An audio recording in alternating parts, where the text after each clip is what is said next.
मङ्गलाष्टकम्।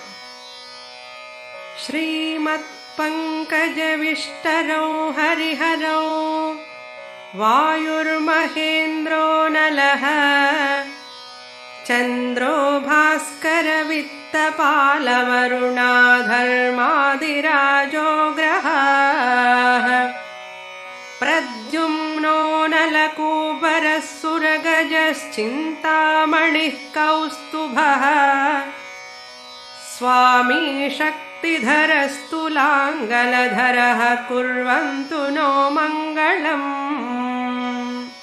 गौरी श्रीरदितिश्च कद्रुसुभगा भूतिः सुपर्णीं शुभा सावित्री तु सरस्वती वसुमती द्रौपद्यहल्या सती स्वाहा जाम्बवती सुरुक्मभगिनी दुःस्वप्नविध्वंसिनी वेला चाम्भुनिधे सुमीनमकरा कुर्वन्तु नो मङ्गलम्। नेत्राणां त्रितयं शिवं पशुपतेरग्नित्रयं पावनम् यद्यद्विष्णुपतत्रयं त्रिभुवनं ख्यातं च रामत्रयम्।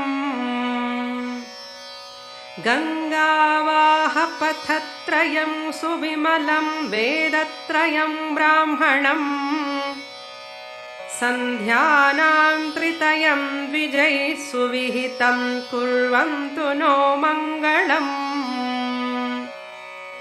अश्वत्थो वटवृक्षचन्दनतरुर्मन्दारकल्पद्रुमौ जम्बूनिम्बकदम्बचूतसरला वृक्षाश्च ये क्षीरिणः सर्वे ते फलसंयुताः प्रतिदिनं विभ्राजनं राजते रम्यं चैत्ररथं च नन्दनवनं कुर्वन्तु नो मङ्गलम्। वाल्मीकिः सनकः सनन्दनतरुर्व्यासो वसिष्ठो भृगुः जाबालिर्जमदग्निकच्छजनका गर्गोऽङ्गिरा गौतमः माङ्धाता ऋतुपर्णवैनसगरा धन्यो दिलीपो नलः पुण्यो धर्मसुतो ययाति नहुषौ कुर्वन्तु नो मङ्गलम्।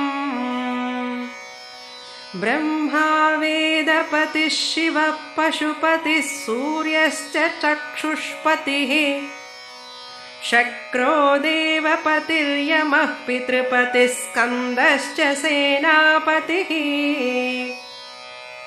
यक्षो वित्तपतिर्हरिश्च जगतां वायुः पतिः प्राणिनाम् इत्येते पतयः समेत्य सततं कुर्वन्तु नो मङ्गलम्।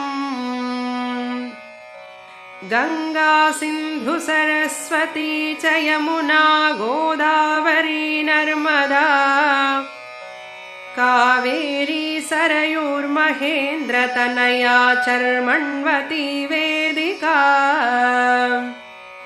क्षिप्रा वेत्रवती महासुरनदी ख्याता च या गण्डकी पूर्णा पूर्णजलैः समुद्रसहिताः कुर्वन्तु नो मङ्गलम्। लक्ष्मी कौस्तुभपारिजातकसुरा धन्वन्तरिश्चन्द्रमाः गावः कामदुघाः सुरेश्वरगजो रम्भादिदेवाङ्गनाः अश्वः सप्तमुखः सुधा हरिधनुः शङ्खो विषं चाम्बुधेः रत्नानीति चतुर्दश प्रतिदिनं कुर्वन्तु नो मङ्गलम्।